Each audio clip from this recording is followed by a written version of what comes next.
Since childhood, I have been raised and loved by my grandparents. Unfortunately, my grandmother passed away due to a minor accident. Around that time, I received a sudden message from Alex's wife, with whom I had lost contact for a long time. The content of the message was a request to take in my grandmother, who was supposed to have passed away 3 months ago. Although there are many things I want to say, my beloved grandmother has indeed passed away. I witnessed it with my own eyes. This phone call will lead to everything becoming clear. I am Elizabeth, 45 years old, and single. The last time I had a relationship with a man was during my university days. We eventually broke up, and after graduation, I joined a major cosmetics company. I worked tirelessly in the marketing department, where overtime and weekend work were the norm. Before I knew it, I missed my chance to get married. But that's not the reason for changing my job. 6 years ago, I switched careers to work as an office worker in a nursing home. In the past, I used to be jostled around in a crowded train that took an hour and a half each way, and I would be lucky if I could catch the last train home. Now, it takes less than 10 minutes by bicycle from my home. I have regular days off according to the calendar, and overtime is rare. But the real reason for my career change isn't related to any of this. I have never left my parents' home since birth. I have confidence in my financial stability, and I'm skilled at household chores. So why haven't I moved out? It's because I love my family, especially my grandmother. I was born and raised in New York. Our family consists of my parents, grandparents, and my older brother Alex, who is 5 years my senior. Just now, I mentioned that I love my family, but my feelings toward Alex are complicated. In the past, I undoubtedly loved him. He was a kind and caring older brother. However, Alex has changed. After graduating from college, he quickly started living on his own and joined a car company as a salesperson. 2 years later, he got married through an office romance. Since then, he has become more and more distant, never visiting our parents' home during Christmas or New Year's. I only know that he vaguely lives in Kentucky. I don't even know if he has children. When was the last time I saw Alex's face or had a conversation with him? It feels like at least 5 years have passed. Alex's last words to me were, "Since becoming a manager, I've been busy. I'll leave everything related to our parents' house to you." That straightforward statement left me with the impression that he's heartless. That's why I decided not to move away from home when changing jobs, to protect our family. Our parents are already retired. Our 93-year-old grandfather suffered a stroke a few years ago and, although he recovered, he can't manage without assistance. Currently, our parents take care of him. And then there's my beloved 92-year-old grandmother. Since both our parents worked, it was our grandparents who looked after us when we were young. My grandmother especially taught me everything I needed to survive. Although she can't venture far now, she's still lively enough to walk freely around the house. So, I chose to work in a nursing facility to be prepared for any situation involving my grandmother. One day, I was getting ready to leave for work when my grandmother called out to me from behind. "Beth, you forgot something." I replied, "Huh?" I didn't forget anything. But my grandmother insisted. "Here, take some candy." She handed me a few pieces of candy. "Ah, I see. Thank you." I smiled. Candy has always been a favorite of both my grandmother and me. I tucked it into my suit pocket and left the house with a smile. Then, a sudden accident occurred. My grandmother had a serious accident. According to my father's call, she had hung her laundry on the second-floor balcony as usual, but while descending the stairs, she slipped and fell. It was something I had always worried about. I used to tell her to leave the laundry to our parents and avoid going upstairs because it was dangerous. However, my grandmother had a stubborn side. She believed in doing what she could herself. No one was at fault. It was an unfortunate accident that could happen to anyone. What followed happened swiftly. My grandmother suffered complex fractures in her thigh bone and pelvis. Unfortunately, she couldn't be discharged from the hospital where she was taken, and just 4 months later, she passed away from old age. Of course, I felt sad. I cried and cried until I was emotionally drained. But I'm an adult now. There's no time to dwell in sorrow. I have to handle everything, including the funeral arrangements. My grandmother's roots were distant, and we had no close relatives to contact. Ultimately, our family decided to hold a funeral for her with only immediate family members. Well, I have to call Alex and his wife. However, I was foolish to think that they would immediately respond once I contacted them. Neither phone calls nor emails were getting through. I sent emails, but there was no reply.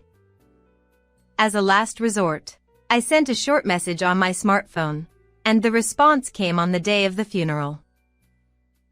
I'm far away for work and extremely busy. I'm sorry, but I can't attend. I'll send money later. Who cares about money?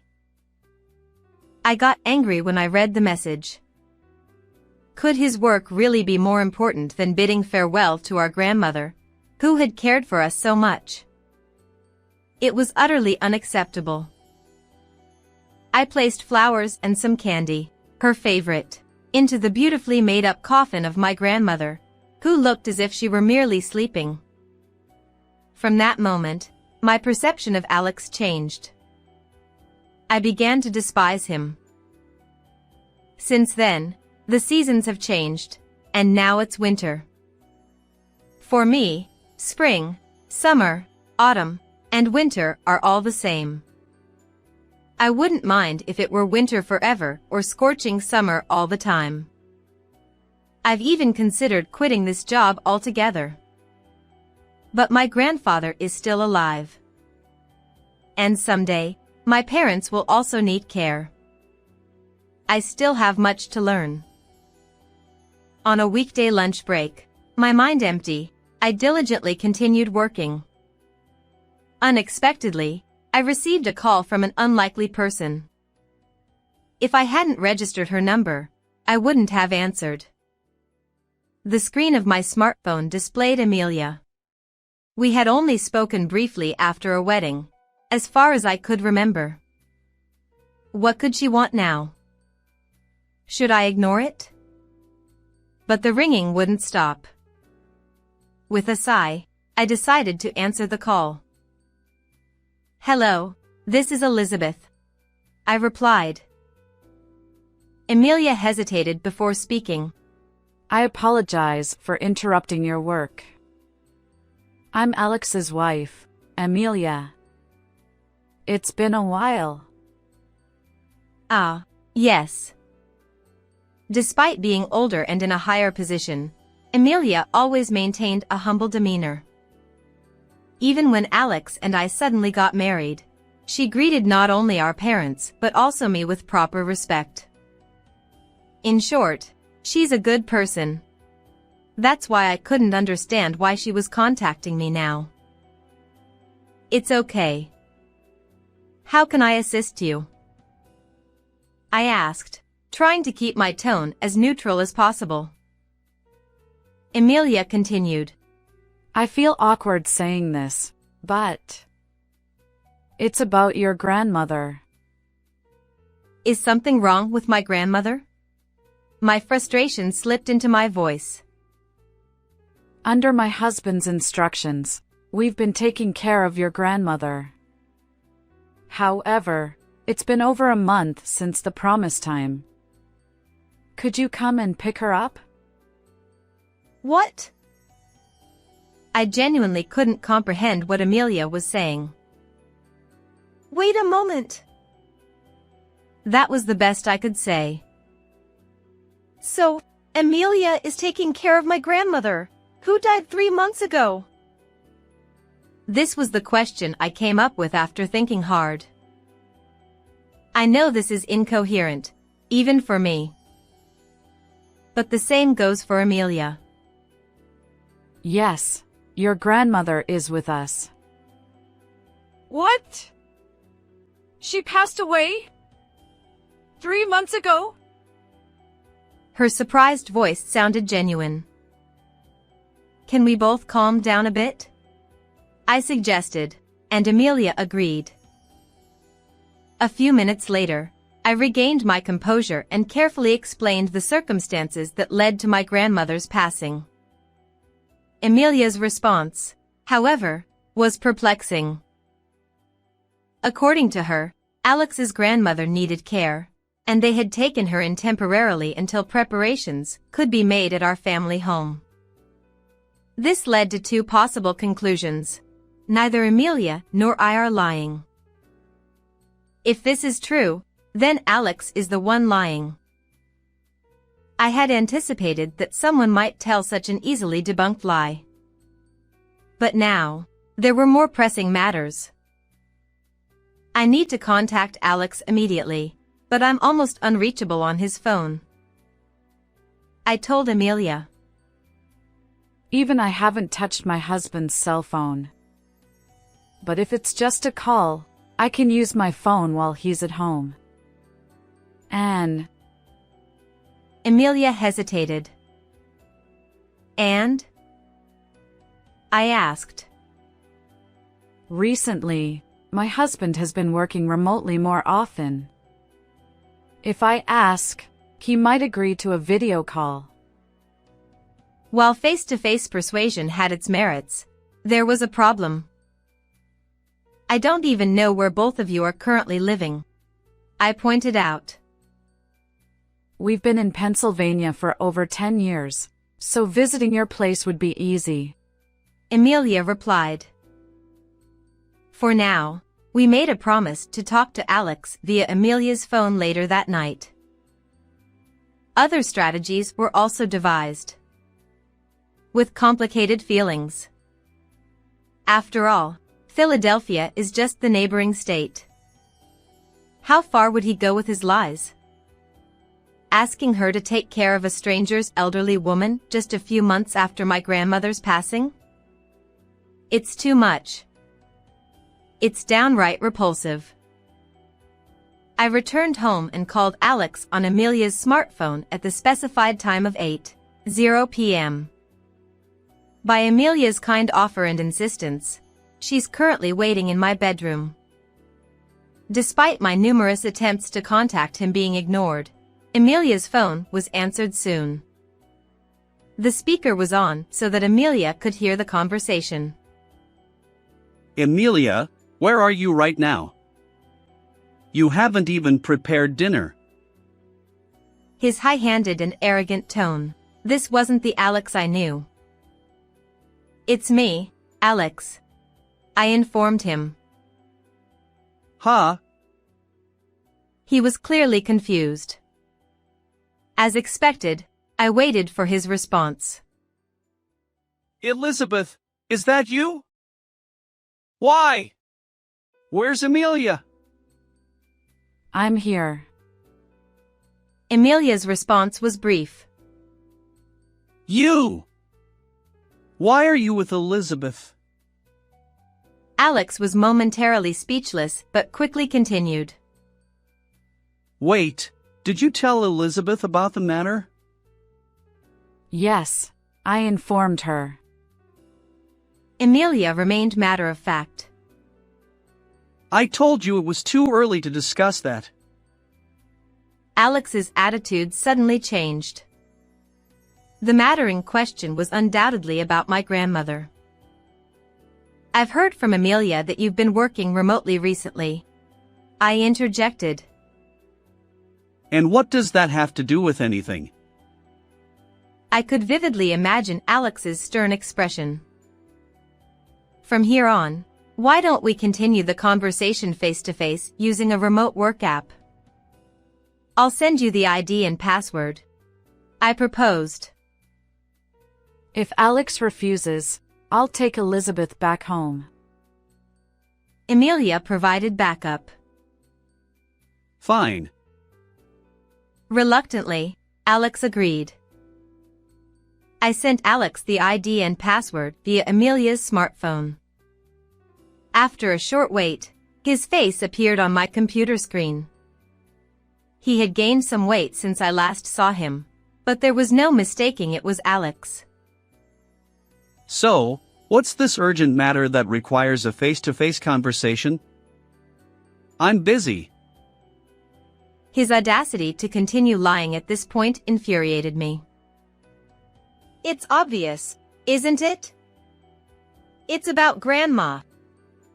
You asked her to take care of my grandmother, who passed away 3 months ago. What does that mean? To my surprise, Alex responded. Are you misunderstanding something?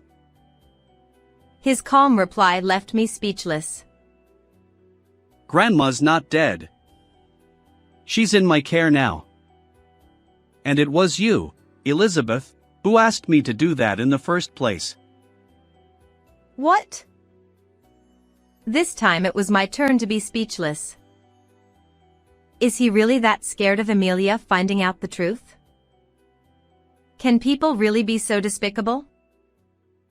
And it's the real Alex. I'm so angry that tears come to my eyes. But I sent a short message too, I said tearfully. I don't remember. Besides, Grandma is here. Should I bring her over? Please do, I replied. Alex was completely unapologetic. There was no time for tears. Alex stood up and returned a few minutes later, accompanied by an elderly woman in a wheelchair. Look, Grandma, say hello. Elizabeth. It's been a while. The elderly woman spoke hesitantly. This charade needed to end. My anger surged once more. She's a completely different person. In reality, the elderly woman on the computer screen bore no resemblance to my beloved grandmother. Besides, my grandmother always called me Beth, never Elizabeth. Appearances change as people age. She might be showing signs of dementia lately, so it's no wonder your memory is fuzzy. Alex was determined to stick to his story. In that case, you probably won't accept a death certificate as proof, I retorted. Of course. Nowadays, documents can be easily manipulated. His defiant smile irritated me. But I had prepared my own strategy. Then I'll show you some evidence. Just wait a moment, I said, leaving the room. A few minutes later, I returned to my bedroom with the evidence. Ah, Alex. It's been a while. This disobedient child. Grandpa? But you were bedridden. Alex's eyes widened at the sudden evidence. I was prepared for death at one point. Even now, I can't go to the bathroom without assistance. But my mind is still sharp. He continued. I've heard Elizabeth's side of the story. The woman on the screen is my wife? Ridiculous. My wife was more beautiful. Ah. Cornered, Alex hung up the call. He was probably trying to exit the remote session too. Amelia, who had been silent until then, finally spoke up. Are you running away, Alex? To Elena's place, perhaps? Even through the computer screen, I could see Alex's face turn pale. What? I've suspected this for a while. Alex, you underestimate me. Amelia's tone was firm. Your grandmother often mentioned Elena. Of course, that's not my name or my mother's name. Well, I also confirmed with Elizabeth. She doesn't recognize the name Elena either. I've been certain for a while. I even hired a private investigator to look into your affair. what? The results came quickly. Photos of your affair. Proof that your grandmother is Elena's grandmother. You were preparing for our divorce, weren't you? It all began with Amelia's woman's intuition. Alex, or rather, Alex's high likelihood of being involved with another woman, his affair with a coworker named Elena in her late 20s, his decision to care for Elena's grandmother, who had dementia, to gain favor with her, and his plan to burden my family with her before she entered a facility. He used every means to divorce Amelia without admitting fault, remarry Elena, and secure a future. Amelia gathered evidence of all this and reached out to me. Honestly, Amelia is an incredibly intelligent woman, far beyond what her appearance and demeanor suggest. If you have something to say, go ahead, I asked Alex, emphasizing that I would only listen. I'm truly sorry. I didn't mean to deceive you. Neither did Amelia. I'll end things with Elena. So, Alex apologized through the screen. My sharp-witted grandfather chimed in. Technology has come a long way. Even your tear-streaked face is visible from a distance. Grandpa, please help me. Fool! I never want to see your face again after using my wife, neglecting my cute granddaughter and your wife. This is the end. Elizabeth. You too. Right now, the most important person in this house is your grandfather. And by the way, I never want to see your face again either, I retorted. Amelia. The divorce proceedings are already underway. I'll return to my parents' home, and we'll meet in court next. Well then, that's that. Goodbye, Alex. As I finished speaking, I clicked the exit button on the remote conversation. The seasons changed. I stood alone at my grandmother's grave, mentally sharing various updates. Alex divorced Amelia, and naturally, Amelia was advantageous. Alex ended up paying an enormous amount in alimony and even sought refuge at my parents' house once. But with my sharp-minded grandfather's authority, he was effectively disowned. Apparently, the will even stated, Alex is not family. As for Elena, she hoped to remarry Alex, but the real world isn't so forgiving for a divorced, debt-ridden man in his 50s. In the end, he quit the car company he'd worked at for years, now living in a cheap, cramped apartment, working day labor jobs while continuing to pay alimony. In these times, it's hard for a middle-aged man with no qualifications, let alone negative savings, to find new employment. It's all karma. Most of the information about Alex came from Amelia. Since then, Amelia and I have become friends, meeting quite frequently. And so, as I stood up and said, "It's all over, Grandma. See you later." A strong gust of wind blew. Simultaneously, I heard a voice I loved very much. Beth. Thank you. Take care of your grandfather a little longer, won't you? Grandma. I suddenly realized I was tightly gripping something in my right hand. There, in my palm, was a piece of candy. That's strange. I hadn't brought any candy today. I'm not one to believe in gods or ghosts, but perhaps my grandmother is still watching over me somewhere? No, it's probably just that I unconsciously put it in my pocket before leaving.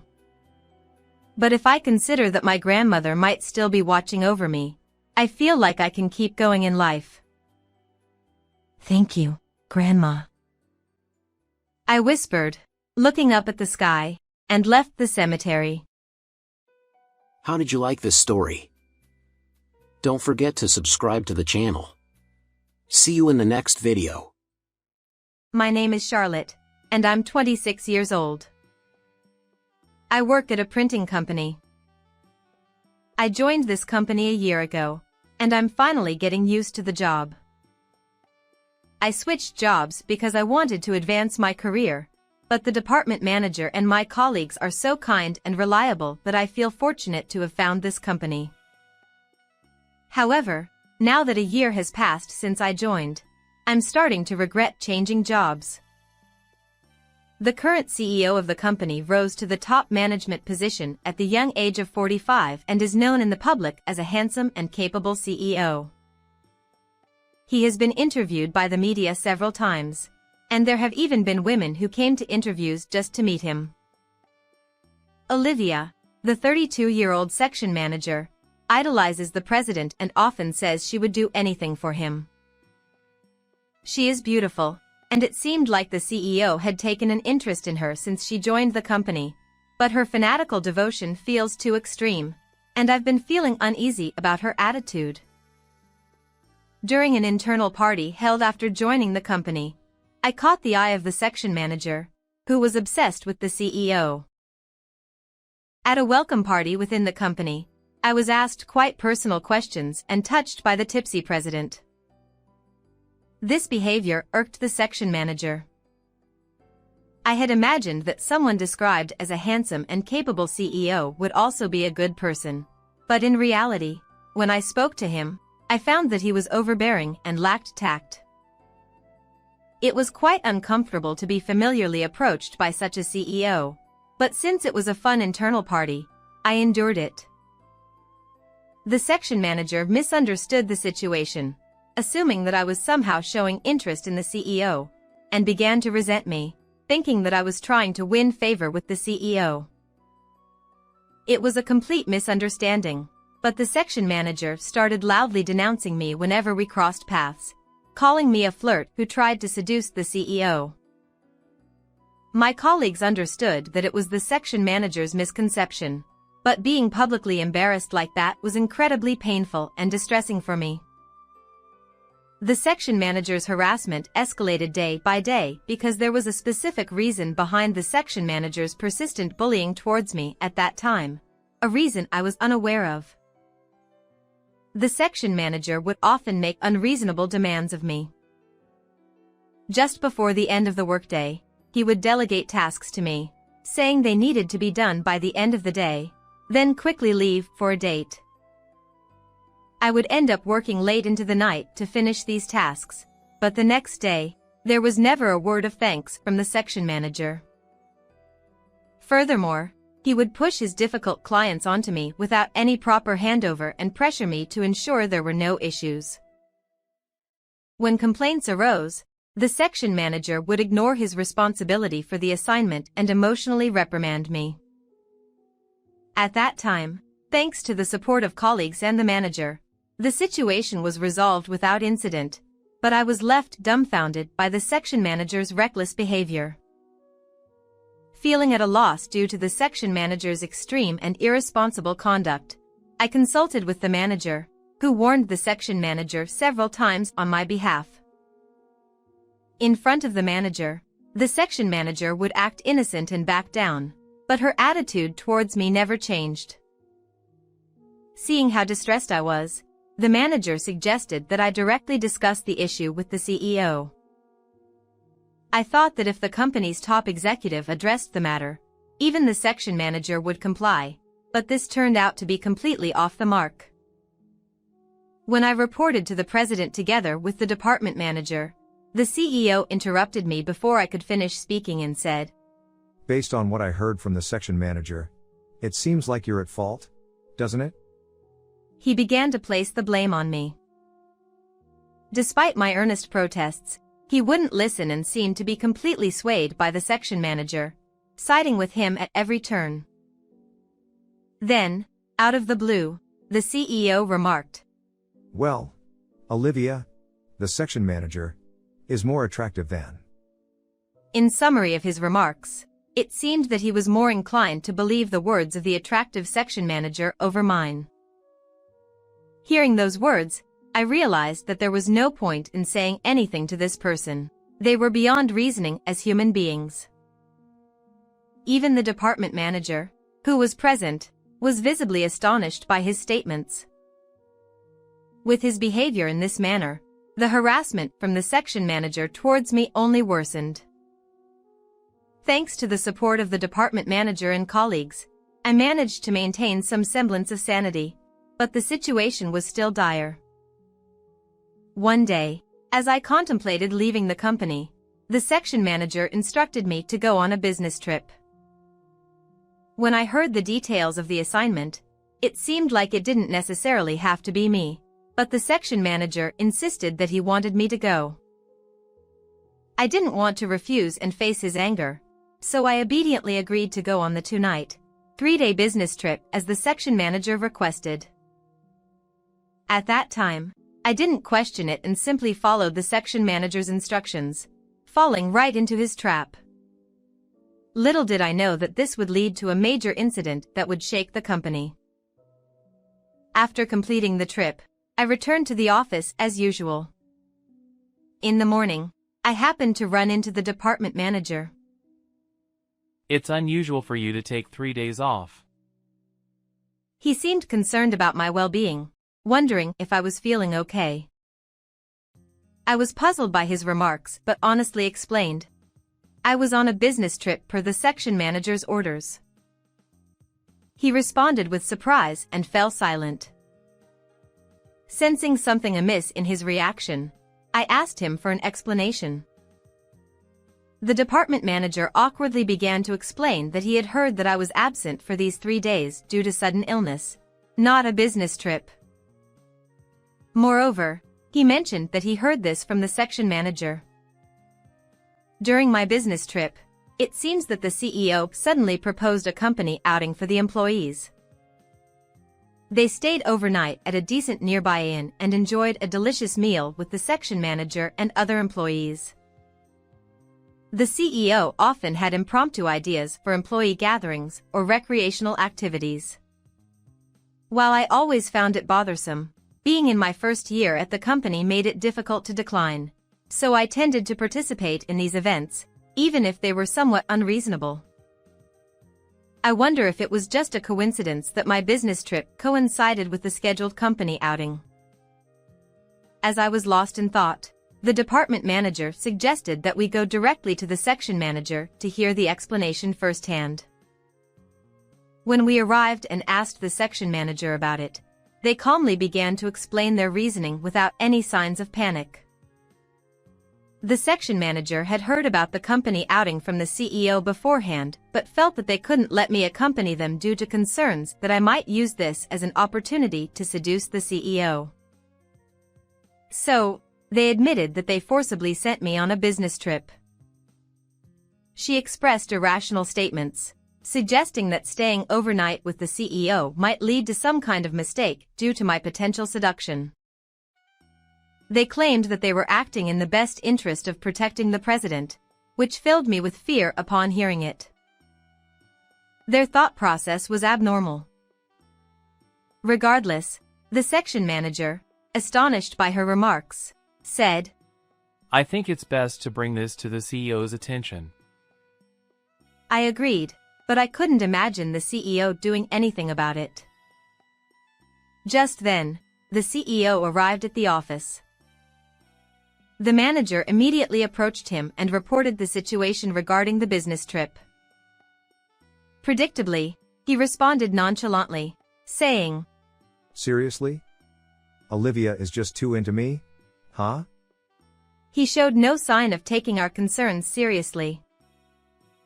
The section manager smirked and glanced sideways at me, as if to say, See? He is on my side. Seeing this exchange between the CEO and the section manager, I couldn't tolerate it any longer. It seemed like these two needed to be dealt with. I decided to unleash all the anger I had been holding back without reservation. Well, if you don't like me that much, then fine. I quit this company. As soon as I declared this, her face lit up with a smile, as if they had been eagerly anticipating this moment. The CEO looked surprised but seemed uninterested in stopping me, shrugging and saying, If that's your decision, then go ahead. I was deeply infuriated by his condescending attitude towards him. The manager, who had been listening nearby, hurried to placate me, but my resolve was unwavering. However, before I quit the company, there was something I had to do. Excuse me for a moment. With that, I held up approximately a year's worth of payroll statements issued by the company in front of the CEO's eyes. As soon as he realized they were payroll statements, their smile disappeared and their brow furrowed. Noticing this reaction, I pointed to the deductions section of the payroll statement. There were several entries listed there for fees like facility usage, environmental improvement costs, and other items that seemed both meaningless and incomprehensible in terms of their purpose and actual implementation. Every month, these obscure expenses were being deducted from my salary, amounting to nearly $200. When I asked the accounting staff about it, they simply said it was his directive and refused to discuss it further. A few months ago, I finally mustered the courage to ask him directly about it. He stubbornly replied, It's an obligation of the employees. Dismissing me without further explanation. I had been suspicious about this for a long time. The manager tilted his head while looking at my payroll statement. What is this? I don't see these items on my statement. He said, puzzled. As it turns out, after conducting my research within the company, I discovered that these deductions were only applied to new employees like myself who had been with the company for about 1 to 2 years. Everyone else, all recent graduates, assumed this was just the company's rule and didn't question the deductions being made from their salaries every month. Isn't this a violation of labor standards laws? I stated firmly, causing the CEO to fall silent. Glancing briefly at the section manager, I noticed she also seemed to be aware of this deduction, as her eyes darted around unusually. I continued to address the visibly shaken CEO. Having suspected illegal deductions from my salary, I took my employment contract, company regulations, and other evidence to the Labor Standards Inspection Office to file a complaint about the illegality. By this point in the conversation, he seemed to finally grasp the seriousness of the situation. With my report, an inspector from the Labor Standards Inspection Office will likely be dispatched soon. If the investigation confirms the violation, it could lead to serious criminal penalties. The manager, who had been listening to the conversation, confronted the CEO. Why did you do something like this? The CEO fell silent and did not attempt to explain the reasons, but it appears that he wanted to attract talent by promoting the company as a white company with high salaries. However, in reality, He was illegally deducting salaries and scheming to reduce labor costs. Targeting new employees in vulnerable positions to deceive them out of money is simply too malicious. The manager's face turned pale as he exclaimed, This is serious, sir. Do you understand the gravity of what you've done? The CEO forced a smile and muttered something incoherent. Just when it seemed like the tables were turning, the section chief interjected to defend him. Hey. What's your intention in opposing the CEO? The section manager glared at me fiercely, as if about to pounce, and shouted. Anticipating this turn of events, I decided to provoke her. You always seem to lose your cool when it comes to the president, huh? Upon hearing this, her anger intensified. Section manager, shut up. You're annoying. That's when I decided to expose the reason for her intense reaction. You know, I'm aware that the CEO and the section manager are involved romantically, right? Given her prior actions and words that favored the president, it all makes sense if they're lovers. Seeing me being overly familiar with the CEO at the company party, the section manager, consumed by jealousy, began harassing me, which makes sense. The section manager's intense jealousy likely led to my not wanting to go on the company trip. Exposing their relationship in front of other employees rattled the CEO considerably. Hey, Olivia. That's irrelevant right now. He said, trying to silence me. Ignoring him, I further provoked her. So, dating the CEO has made you arrogant? I heard you've been acting high and mighty with other employees, assigning unreasonable tasks. I remarked. I even casually revealed that the section manager had a fiancé but had an affair with the president during the engagement, leading to a breakup initiated by the other man. By the way, I got this information from a knowledgeable janitor who has worked at the company for years. It took a bit of digging to confirm. Watching the employees whispering from a distance, the section manager squirmed uncomfortably but quickly regained composure. What's that supposed to mean? I'm marrying him. I had to break off my engagement and pay compensation, but I'll pay as much as needed to be with him. Declared her, loudly proclaiming the relationship with the CEO. The CEO, who had fallen silent, looked even more pale than before. Taking over for him, I said, marriage? That might be a bit complicated. After all, he has a wife. The reality hit hard as I confronted her. He looked up to the sky, holding his head in his hands.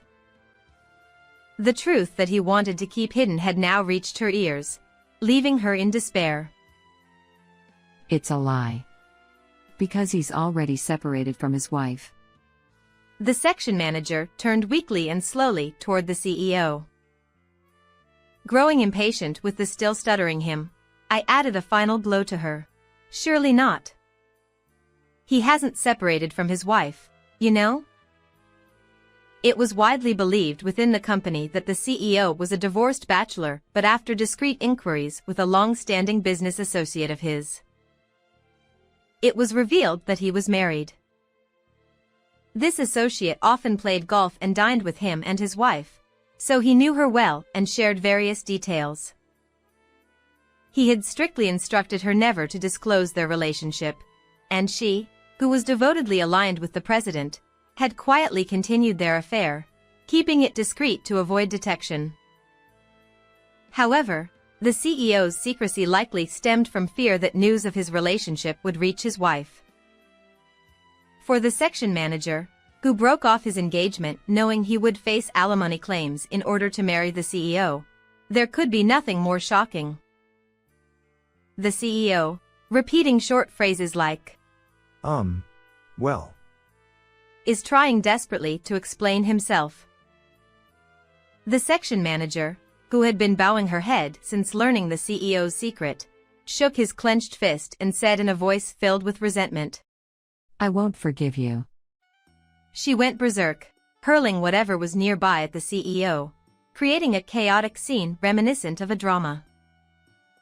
While other managers and employees desperately tried to restrain the section manager, I couldn't help but contain my laughter. Watching them shamelessly berate each other, I felt a slight sense of relief. This is my way of saying thanks for treating me like trash. We've reached the perfect end, even if we both went down together, I said, leaving them with a sense of regret and sadness mixed in their faces. Their hateful expressions marked the end of this spectacle.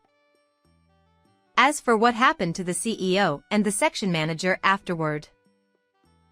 Following that, an inspector from the Labor Standards Inspection Office visited the company and initiated an investigation. The investigation revealed illegal deductions, and the company received a recommendation for correction. Despite the straightforward solution, the CEO made various excuses and did not comply with the recommendation. Naturally, this led to his arrest and indictment, and the incident became widely known to the public. With things having reached this point, it may only be a matter of time before the company goes bankrupt. As a result of this incident, the director and many other talented employees also turned their backs on the CEO and left the company. However, the misfortune of the CEO did not end there. It seems that the enraged section manager ended up exposing the affair to his wife. As a result, they got divorced, and he lost everything. The section manager is said to be pursued for payment of damages by both the ex-fiancé and the CEO's ex-wife.